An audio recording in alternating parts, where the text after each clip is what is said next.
मैं अपने हिंदू भाइयों को जगाना चाहता हूं। मैं उन्हें दुश्मन नहीं मानता, मैं उन्हें अपना मित्र मानता हूं। दुर्योधन और उसके भाइयों ने जो द्रौपदी के साथ में किया वह अपमानजनक हो सकता है। वह एक स्त्री की मर्यादा, वह एक स्त्री की अस्मिता के प्रति अन्याय हो सकता है, लेकिन वह किसी भी प्रकार से पांडवों के प्रति अन्याय नहीं हो सकता है। के विशेषण हैं बुद्ध, तथागत या भगवान। यह कोई नाम नहीं है, यह विशेषण है। यह जो बुद्ध है, जो एक मानव है, जो सर्वगुण संपन्न है, उसकी विशेषताओं को बताने वाले, इस्लाम को मानने वाले और ईसाईयत को मानने वाले लोग भी बौद्ध धर्म की तरह प्रचार प्रसार करते, बौद्ध धर्म को भी उतनी ही स्वतंत्रता प्रदान करते, तो मैं गारंटी के साथ कहता हूँ कि इस्लाम और ईसाईयत से कहीं ज़्यादा आगे आज आपको पूरी दुनिया में बौद्ध धर्म फैला हुआ दिखाई देता।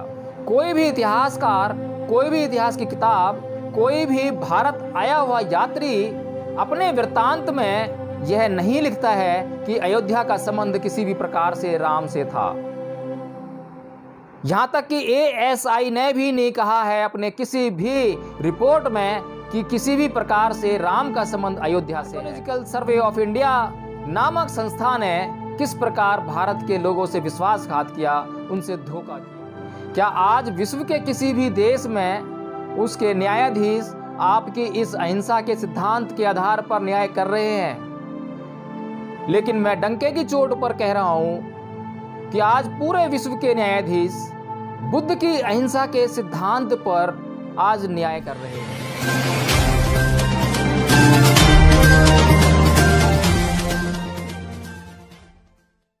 जय भीम, नमो बुद्धाय साथियों।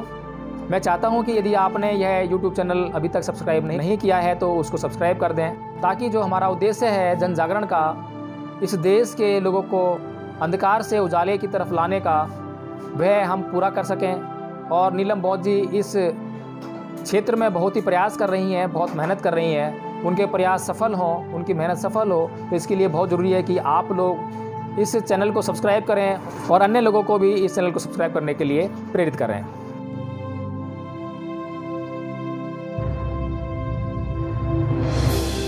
जय भीम, नमो बुद्धाय प्रिय धम्म बंधुओं। आज हम फिर से एक बार हिंसा अहिंसा की चर्चा करेंगे, जिसका कि भाग 3 है यह। और जैसा कि दीप त्रिवेदी जी ने कहा अपने कथन में हिंसा और अहिंसा की चर्चा पर, वे कहते हैं कि बात हम भी वही करते हैं, बात वही सभी लोग कर रहे हैं, लेकिन अर्जुन अहिंसा के नाम पर हिंसा की बात कर रहा है और कृष्ण हिंसा के नाम पर परम अहिंसा की बात कर रहे हैं। दोनों बातों में फ़र्क समझ लेना आप, अगर अहिंसा समझनी है तो।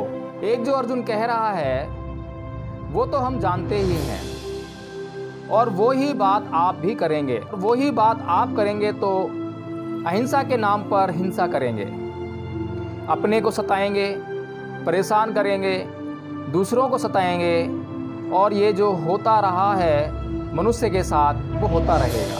तो त्रिवेदी जी, आपको कृष्ण की हिंसा में बहुत बड़ी अहिंसा नजर आती है। आप हिंसा से अहिंसा की बात करना चाहते हैं। आपने तो अहिंसा की परिभाषा ही बदल के रख दी है। कृष्ण जो भी करें उसे आप अहिंसा के नाम से दुनिया को संबोधित करते हैं। और अगर आप किसी भी प्रकार की हिंसा को अहिंसा का नाम देकर प्रचारित करते हैं, प्रसारित करते हैं और दुनिया में उसका संबोधन करते हैं, तो आपको एक अंधभक्त और एक अंधश्रद्धालु के सिवाय और क्या कहा जा सकता है।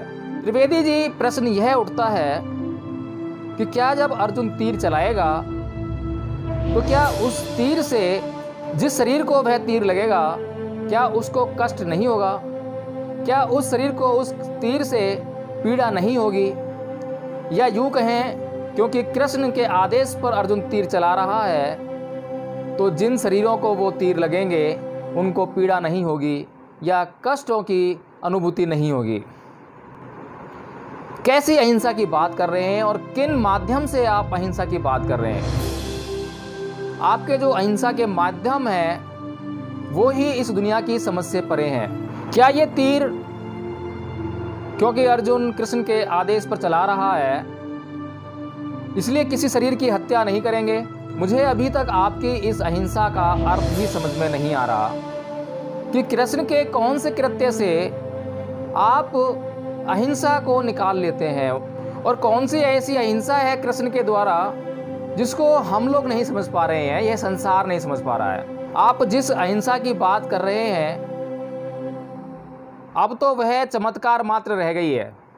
ऐसा हमें लगता है, ऐसा हमें आभास होता है कि आप चमत्कारों वाली किसी अहिंसा की बात कर रहे हैं। यथार्थ की बातों से आपका कोई लेने देना है ही नहीं। अर्जुन का तीर चलाना आपके लिए हिंसा नहीं है। अर्जुन के तीरों के द्वारा किसी शरीर को नष्ट करना, उनको कष्ट पहुंचाना, उनको पीड़ा देना आपके अनुसार हिंसा नहीं है। लेकिन बुद्ध तो मन, वचन और कर्म तीनों के द्वारा किसी भी रूप में की गई दूसरे मनुष्यों को क्षति, कष्ट व पीड़ा, इन सभी बातों को हिंसा का नाम देते हैं। यदि आपने ऊंचे स्वर में मुझसे कुछ कहा और मेरे मन ने आपके उन ऊंचे स्वर के शब्दों के द्वारा किसी पीड़ा का अनुभव किया तो वह हिंसा है। बुद्ध इतने सूक्ष्म तरीके से अहिंसा को परिभाषित करते हैं कि कृष्ण की हिंसा एक पाप के सिवाय कुछ भी नजर नहीं आती है। अगर आपकी अहिंसा के सिद्धांत में विश्वास कर भी लिया जाए तो प्रश्न यह उठता है, और बड़ा व्यावहारिक प्रश्न उठता है, कि आज संसार में कौन सा ऐसा देश है जिसके न्यायाधीश आपकी इस अहिंसा के आधार पर न्याय करना चाहेंगे? क्या आज विश्व के किसी भी देश में उसके न्यायाधीश आपकी इस अहिंसा के सिद्धांत के आधार पर न्याय कर रहे हैं? लेकिन मैं डंके की चोट पर कह रहा हूं कि आज पूरे विश्व के न्यायाधीश बुद्ध की अहिंसा के सिद्धांत पर आज न्याय कर रहे हैं। आपकी बातों से हिंसा और अहिंसा में कोई अंतर मालूम नहीं पड़ता है। आपकी बातों से अहिंसा की कोई भी परिभाषा परिलक्षित नहीं होती है, स्पष्ट नहीं होती है। आपकी बातों में सिर्फ और सिर्फ कल्पना ही कल्पना नजर आती है। वैसी ही कल्पना जिन कल्पनाओं के आधार पर हिंदुओं ने अपने लिए एक धर्म के बड़े ढांचे को खड़ा कर लिया है, और कल्पनाओं के इस ढांचे ने इतिहासकारों के सर में दर्द पैदा करके रख दिया है। सारे इतिहासकार जब हिंदुओं के धर्म ग्रंथों के अनुसार उनकी तिथियां ढूंढने बैठते हैं, उन घटनाओं को ढूंढने बैठते हैं इतिहास में, तो उनके सर में दर्द होने लगता है, क्योंकि वे इतिहास में कहीं भी उन घटनाओं का जिक्र नहीं पाते हैं, उन घटनाओं के कोई भी प्रमाण नहीं पाते हैं, किसी भी चमत्कार का प्रमाण नहीं पाते हैं। और आप लोग हैं कि अपने चमत्कारों का बखान करते करते करते करते ऐसी ऐसी बातें कर जाते हैं जिससे कि इस देश का सर पूरी दुनिया के आगे झुकने से रुक नहीं पाता है, उसे झुकना ही पड़ता है। याद कीजिए मोदी जी की वो बात जब वे अमेरिका में जाकर ये कहते हैं कि गणेश के रूप में दुनिया की सबसे पहली सर्जरी भारत के अंदर हुई। ऐसी मूर्खतापूर्ण जब बातें आप लोग करेंगे तो उससे भारत का सर शर्म से झुक जाएगा। किसी भी प्रकार के गौरव का अनुभव भारत के लोगों को उसमें नहीं होगा। लेकिन बुद्ध जिस बात को कहते हैं, जिन बातों को कहते हैं, जिन सिद्धांतों का प्रतिपादन करते हैं, उन सिद्धांतों से अभिभूत होकर, उन सिद्धांतों से लाभ उठाकर पूरी दुनिया भारत को एक गौरवशाली राष्ट्र के दृष्टिकोण से देखती है। आपकी कल्पनाओं का सिला ही इस देश को मिल रहा है अयोध्या विवाद के रूप में। अयोध्या विवाद आज सुप्रीम कोर्ट के अनुसार सुलझा हुआ माना जा सकता है, लेकिन जो ASI ने इस देश से जो धोखा किया है उसको ये देश और इस देश के इतिहासकार, पूरी दुनिया के इतिहासकार कभी भी भूल नहीं सकते हैं। वे आने वाले समय में इतिहास की किताबों में इस बात को जरूर दर्ज करेंगे कि किस तरह से भारत के आर्कियोलॉजिकल सर्वे ऑफ इंडिया नामक संस्था ने किस प्रकार भारत के लोगों से विश्वासघात किया, उनसे धोखा किया और भारत की असली विरासत को छुपा लिया, उसे तहस नहस कर दिया, उसको नष्ट करके उसके ऊपर एक मंदिर का निर्माण कर डाला। हालांकि अभी इस भारत के कुछ सच्चे देशभक्त इस बात में लगे हुए हैं कि वहाँ पर राम मंदिर का निर्माण होने से पहले वह बौद्ध विरासत को हासिल कर लिया जाए, जो कि उस अयोध्या नगर के नीचे दबी पड़ी है। कोई भी इतिहासकार, कोई भी इतिहास की किताब, कोई भी भारत आया हुआ यात्री अपने वृत्तांत में यह नहीं लिखता है कि अयोध्या का संबंध किसी भी प्रकार से राम से था। यहां तक कि ASI ने भी नहीं कहा है अपने किसी भी रिपोर्ट में कि किसी भी प्रकार से राम का संबंध अयोध्या से है। कोई प्रमाण अयोध्या में राम का नहीं मिलता है। फिर भी भारत की सुप्रीम कोर्ट इस विवाद को हिंदुओं के पक्ष में निर्णित कर देती है। यह भारत के लोगों के प्रति, इस दुनिया के लोगों के प्रति, इस दुनिया के बौद्धों के प्रति बहुत बड़ा विश्वासघात है। और इसको एक दिन पूरा संसार देखेगा और उस दिन हिंदुओं से पूरा संसार इतनी घृणा करेगा, उतनी घृणा की दृष्टि से, इतनी निंदनीय भावना से उनको देखेगा कि उसकी आप कल्पना भी नहीं कर सकते हैं। इसीलिए आज हम प्रयास कर रहे हैं कि सारे हिंदू भाई भी ये प्रयास करें कि वे सच्चाई से अवगत हों, वे प्रमाणों की खोज में लगे, वे उन बातों को स्वीकार करें जो सच है। ये अंधश्रद्धा से, ये परंपराओं से, ये रूढ़िवादिताओं से कुछ भी और किसी का भी भला होने वाला नहीं है। और इस देश में जो सरकार है वो बार बार देशभक्ति का राग अलापती रहती है। लेकिन कैसी देशभक्ति, जब आप अपने देश की ऐतिहासिक विरासत को ना बचा सको, बचाने का प्रयास ना करो और प्रयास करने के बजाय उसको जानबूझकर षड्यंत्रों के द्वारा उन ऐतिहासिक विरासत को पीस कर उसकी मिट्टी बना के रख दो, तो क्या यह देशभक्ति है? इससे बड़ा देशद्रोह कोई नहीं है। और त्रिवेदी जी, इतिहास इस बात का साक्षी है कि मुसलमानों ने अपने धर्म का जब प्रचार किया तो उन्होंने हिंसा से अपने धर्म का प्रचार किया। पूरी दुनिया में जहाँ जहाँ इस्लाम आज व्याप्त है, फैला हुआ है, सभी जानते हैं कि कैसे फैला है। भारत में भी जो इस्लाम का रूप आज अब देख रहे हैं वह हिंसा के द्वारा ही प्रचारित और प्रसारित किया गया है।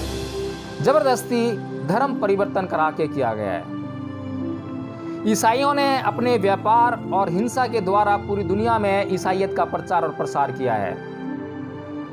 बहुत बड़े धब्बे इन धर्मों के ऊपर लगे हुए हैं। धर्मों को मानने वाले धर्मावलंबियों का सर शर्म से आज झुक जाता है जब इतिहास की ये गाथाएं वे पढ़ते हैं। और इसी प्रकार अगर मैं कहूं कि हिंदुओं ने तो आज तक अपने धर्म का प्रचार करने का प्रयास ही नहीं किया है, तो ये बात बिल्कुल ठीक है।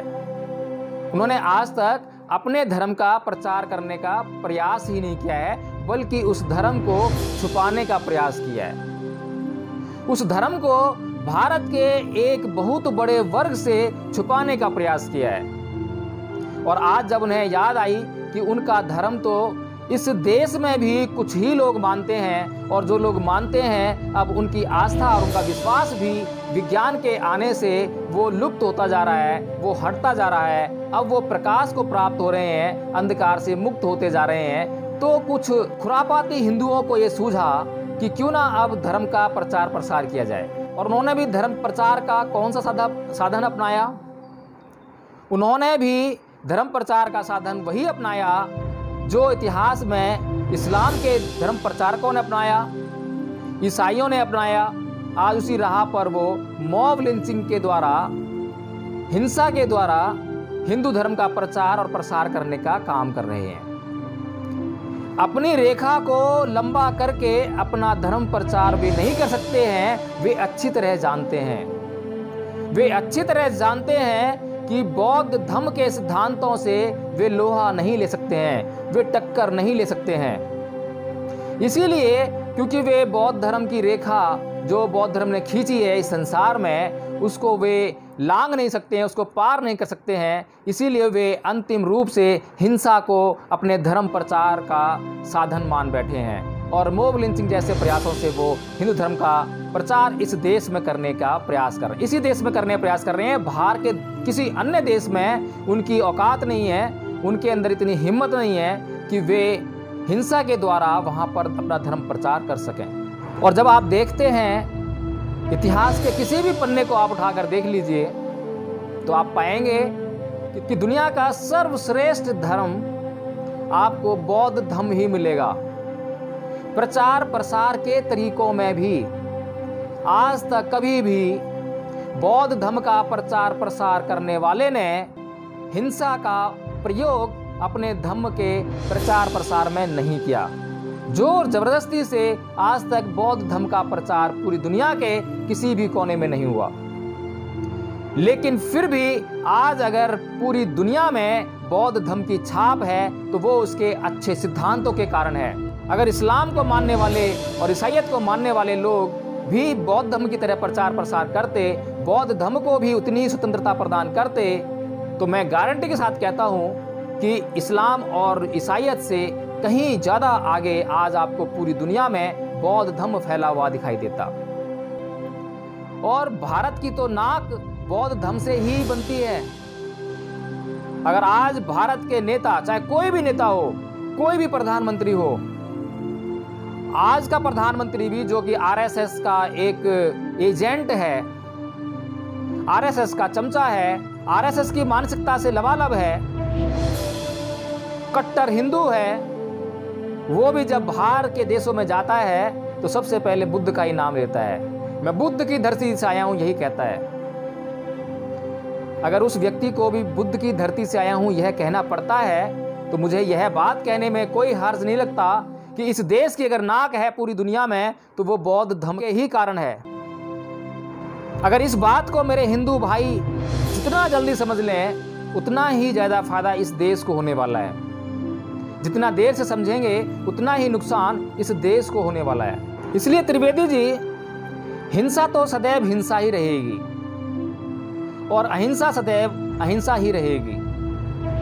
आप हिंसा को अहिंसा कहकर कभी भी प्रचारित और प्रसारित नहीं कर सकते हैं, उसी प्रकार अहिंसा को हिंसा कहकर कभी भी प्रचारित और प्रसारित नहीं कर सकते हैं। आपको अपना दृष्टिकोण बदलना ही होगा, आपको अपने पूर्वाग्रहों से निजात पानी ही होगी, आपको अपने आराध्य से, अपने देवता से अपने आप को मुक्त करना ही होगा।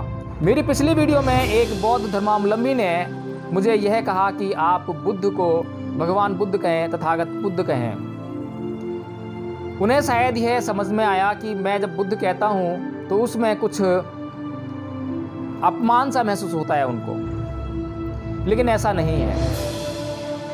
मैं बुद्ध को बुद्ध कहता हूँ और बुद्ध को बुद्ध ही कहा गया है, बुद्ध को तथागत कहा गया है, भगवान कहा गया है। ये सब बुद्ध के ही नाम हैं, बुद्ध के विशेषण हैं।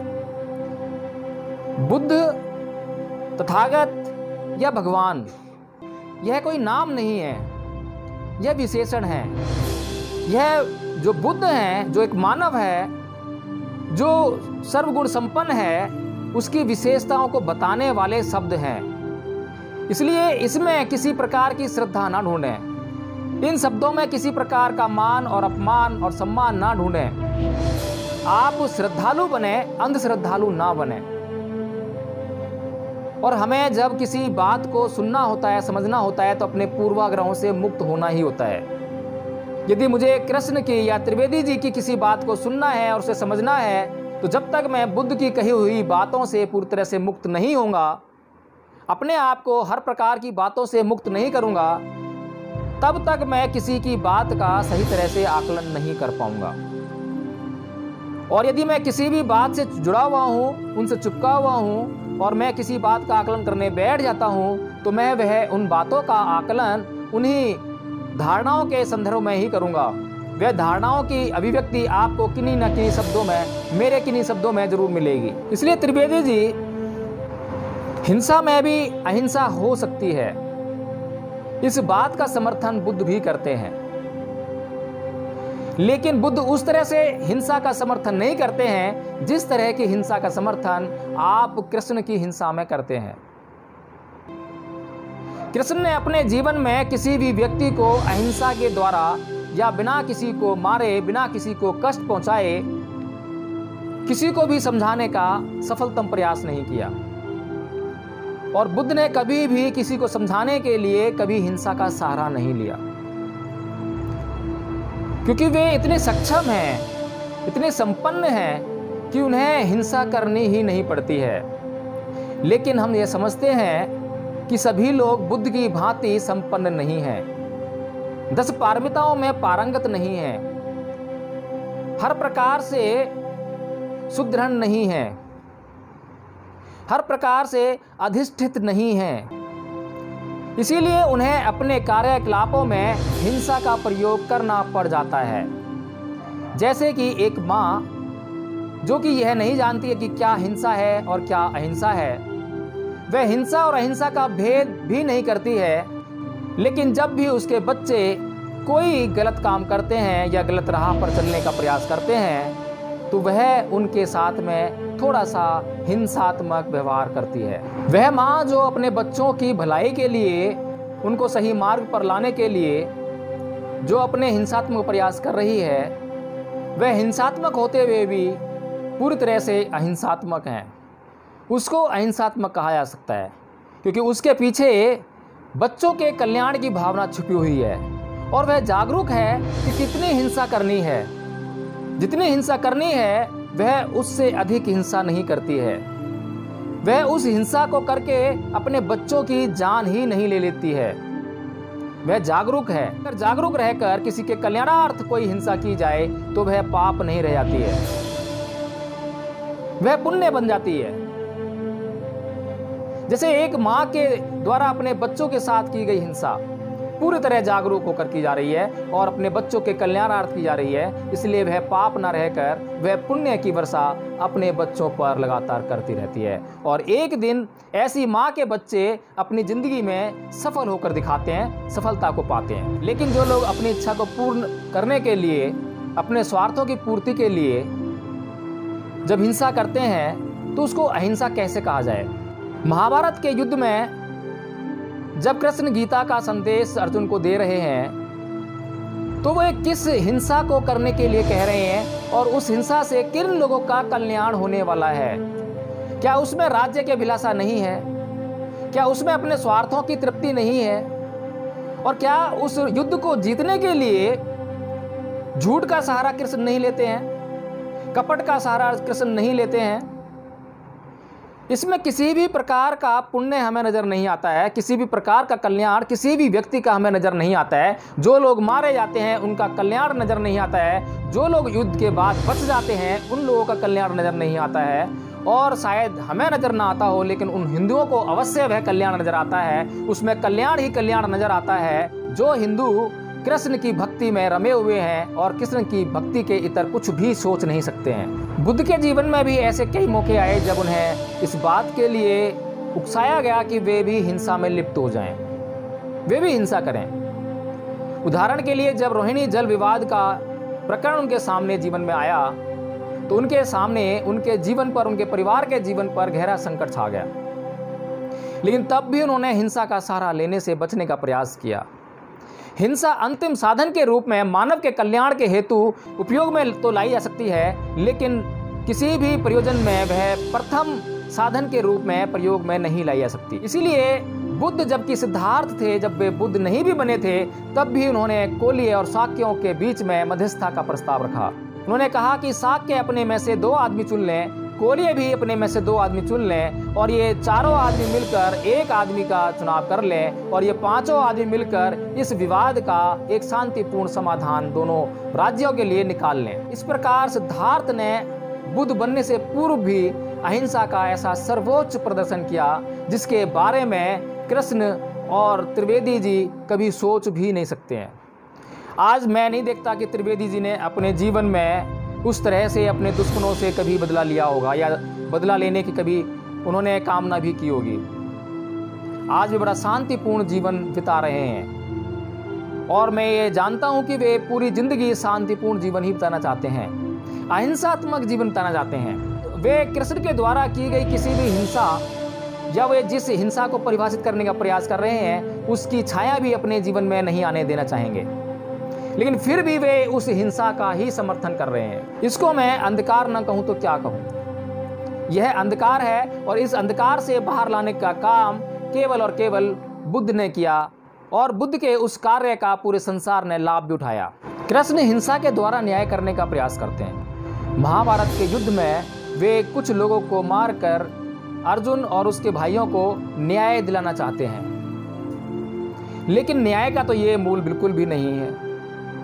न्याय का मूल तो इसी बात में है, और न्याय का उद्देश्य तो यही है कि जिस व्यक्ति ने अपराध किया है उसको अपराध का दंड ना भी मिले और वह उस अपराध का अपराध बोध भी कर ले और उसमें सुधारवादी अपना दृष्टिकोण पैदा कर ले और वहां से वह उस अपराध की पुनरावृत्ति ना करने का वचन अपने आप को दे दे और वह सुधर जाए, तो उसको दंड की जरूरत भी क्या है। अपराधी को दंड इसलिए दिया जाता है ताकि वह सुधर जाए। किसी भी अपराधी को दंड इसलिए नहीं दिया जाता ताकि उसको समाज से दूर रखा जा सके या फिर उसको जो है नष्ट करके समाज को बचाया जा सके। कुछ अपराधी इस प्रवृत्ति के होते हैं जो अपने पूरे जीवन पर्यंत अपने किए गए अपराधों का बोध नहीं कर पाते हैं, उनको समझ नहीं पाते हैं। वे जंगली स्वभाव के होते हैं, असभ्य प्रकार के लोग होते हैं जिनका सामाजिक जीवन से कोई सरोकार नहीं होता है, सामाजिक जीवन में जिनका विश्वास नहीं होता है। ऐसे लोग जिनके अंदर अपने किए गए अपराध का कोई अपराध बोध नहीं है, तो ऐसे लोगों को समाज से दूर रखना या उनको मृत्यु दंड देना वह उचित है, वह न्यायकारी है। और बुद्ध ने भी तो यही कहा है कि यदि न्यायाधीश बिना द्वेष बिना घृणा के किसी भी न्याय को करते समय कोई भी दंड किसी भी अपराधी के लिए निश्चित करता है तो वह दंड कभी भी हिंसा नहीं हो सकता है, वह अहिंसा का ही परिलक्षण है। अपनी संपत्ति की रक्षा करने के लिए, अपने जीवन की रक्षा करने के लिए, दूसरों की संपत्ति की रक्षा करने के लिए, दूसरों के जीवन की रक्षा करने के लिए यदि किसी यथायोचित हिंसा का सहारा किसी व्यक्ति को लेना पड़ता है तो वह हिंसा नहीं होती है, वह अहिंसा का रूप होती है।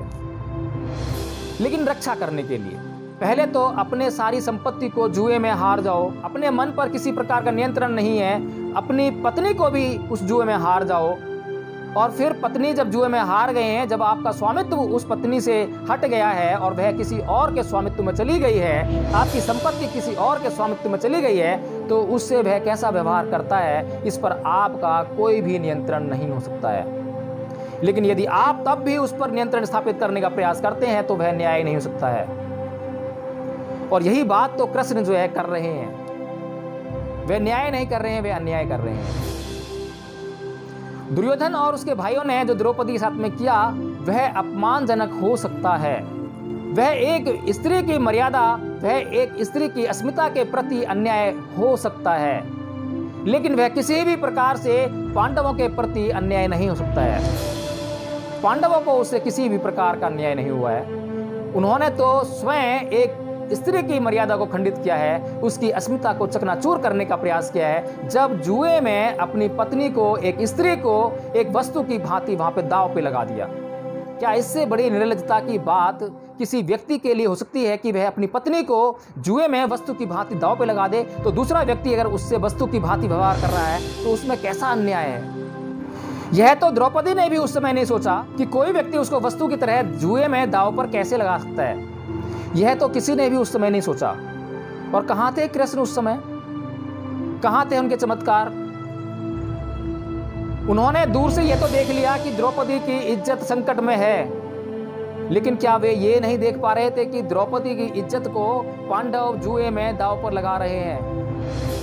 और अगर वह यह देख रहे थे कि पांडव जुए में द्रौपदी की इज्जत को दांव पे लगा रहे हैं, एक स्त्री की अस्मिता को जुए में दांव पे लगा रहे हैं, तो फिर उन्होंने उसको देखकर, उसको महसूस करके उसी समय उन पांडवों को सद्बुद्धि देने का प्रयास क्यों नहीं किया। वहीं से अहिंसा का प्रदर्शन शुरू हुआ था। हिंसा की जरूरत ही नहीं पड़ती। कृष्ण के पास तो चमत्कारों का भंडार है, वो सारी गीता में अपने चमत्कारों का बखान करते हैं, तो दुर्योधन को क्या वह चमत्कारों के द्वारा उसमें इतनी बुद्धि नहीं डाल सके कि वह सद्बुद्धि का उपयोग कर सके। तो इसलिए प्रिय धर्म बंधुओं, दंड का मूल न्याय में है और न्याय का मूल संयम में है, सामाजिक स्थिरता में है, सामाजिक शांति और समृद्धि में है। यदि किसी कृत्य से सामाजिक शांति और समृद्धि पैदा होती हो, स्थिरता पैदा होती हो, तो उससे बढ़कर न्याय नहीं हो सकता। और किसी अपराधी को यदि संयम प्राप्त हो जाए, चाहे वह दंड के बाद हो या दंड से पूर्व हो जाए, तो उससे बढ़कर न्याय उसके लिए कुछ नहीं हो सकता।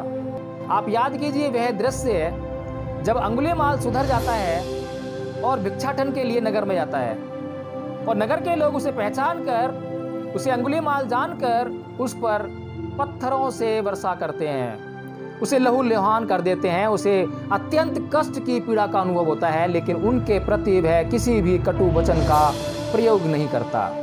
वह चुपचाप सहन करके वापस बुद्ध की शरण में आकर बैठ जाता है और वहां पर कहता है, तथागत मेरे साथ नगर के लोगों ने ऐसा व्यवहार किया। तब तथागत उसके लिए, उसकी रक्षा के लिए, उसकी सुरक्षा में किसी भी प्रकार की से या भिक्षुओं का मंडल उसके साथ में नहीं भेजते हैं। वे अंगुलीमाल को कहते हैं कि हे अंगुलीमाल, सहन कर, जो तूने किया है उस कर्म का फल तो तुझे भुगतना ही होगा।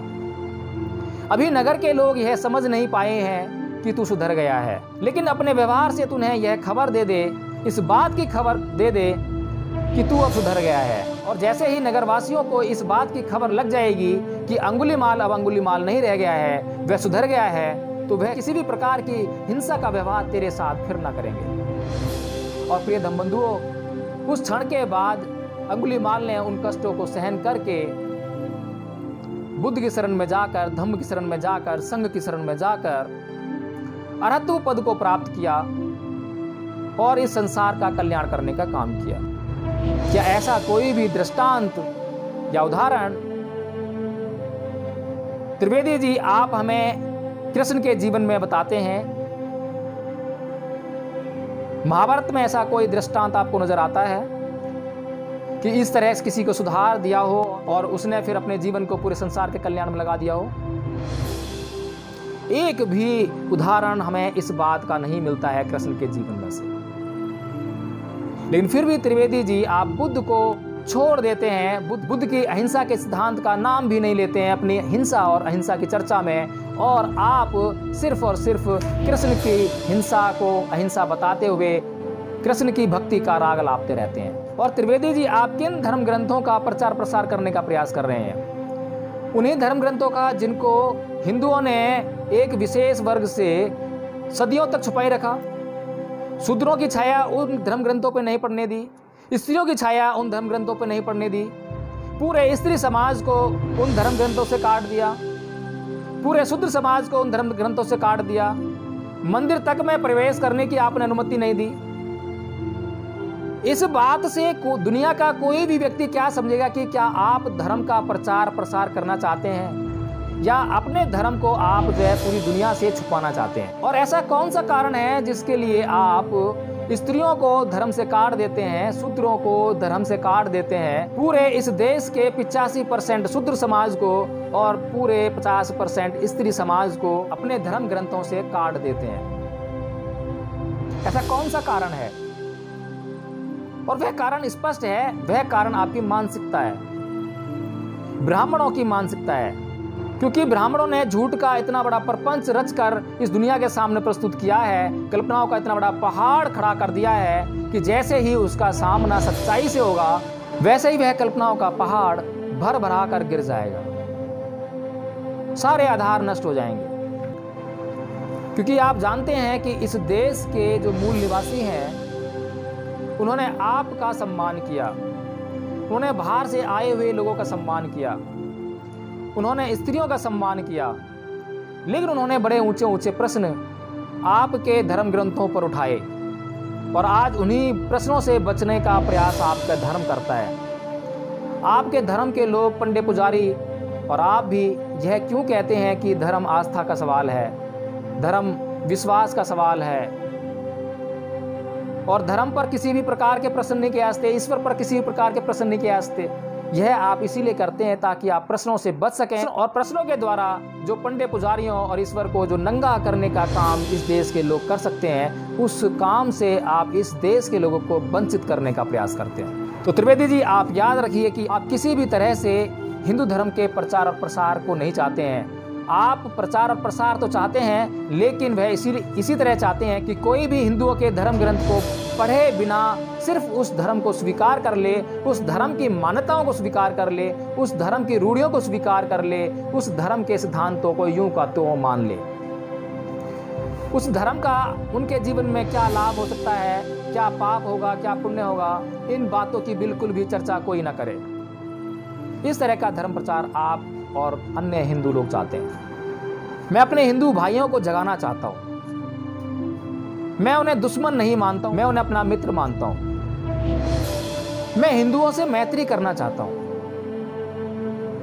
मैं हिंदुओं से चर्चा करना चाहता हूं। मैं हिंदुओं से चर्चा करना चाहता हूं कि यदि उनके पास कोई प्रकाश है, कोई प्रज्ञा है, तो वे मुझे दे दें, और यदि मेरे पास कोई प्रकाश है, प्रज्ञा है, या उनके कल्याणार्थ कोई भी बात है, तो वे मुझसे ले लें। हम दोनों आपस में मिल बांट कर अपना विकास करें, अपने समाज का विकास करें, इस देश का विकास करें, इस संसार का कल्याण करें। इसी के साथ मैं अपना यह हिंसा और अहिंसा की चर्चा का यह भाग समाप्त करता हूँ। जय भीम, नमो बुद्धाय। मेरा अपना चैनल, आपका चैनल, समाज का चैनल, देश का चैनल NB News 24/7 को आप लाइक करें, सब्सक्राइब करें और ज्यादा से ज्यादा इसकी वीडियो को शेयर करें, ताकि हर खबर को मैं आप तक आसानी से पहुंचा सकूं।